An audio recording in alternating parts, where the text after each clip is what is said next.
সাতক্ষীরা ২ আসনের সংসদ সদস্য মুহাদ্দিস আব্দুল খালেক পরিদর্শন করেছেন সাতক্ষীরা মেডিকেল কলেজ হাসপাতাল।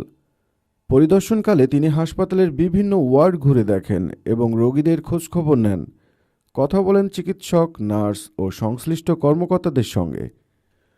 পরে হাসপাতালের কর্মকর্তা-কর্মচারীদের সঙ্গে অনুষ্ঠিত হয় এক মতবিনিময় সভায় স্বাস্থ্যসেবার মান উন্নয়ন, পরিচ্ছন্ন পরিবেশ নিশ্চিতকরণ এবং রোগীবান্ধব সেবা জোরদারের বিষয়ে গুরুত্বারোপ করা হয়।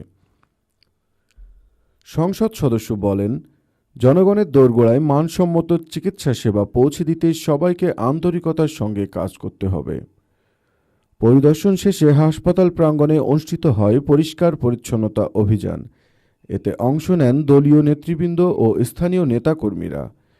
এ সময় উপস্থিত ছিলেন বাংলাদেশ জামায়াত ইসলামী সাতক্ষীরা জেলা শাখার আমির উপাধ্যক্ষ শহীদুল ইসলাম মুকুল, নায়েবে আমির শেখ নুরুল হুদা, সহকারী সেক্রেটারি অধ্যাপক ওবায়দুল্লাহ, প্রভাষক ওমর ফারুক, সদর উপজেলা জামাতের আমির মাওলানা মোশাররফ হোসেন, সেক্রেটারি মাওলানা হাবিবুর রহমান, শহর জামায়াতের আমির মোহাম্মদ জাহিদুল ইসলাম এবং সেক্রেটারি খোরশেদ আলম সহ বাংলাদেশ জামায়াত ইসলামী সাতক্ষীরা জেলা শাখার নেতৃবৃন্দ সহ সদর ও শহর শাখার দায়িত্বশীল ব্যক্তিরা।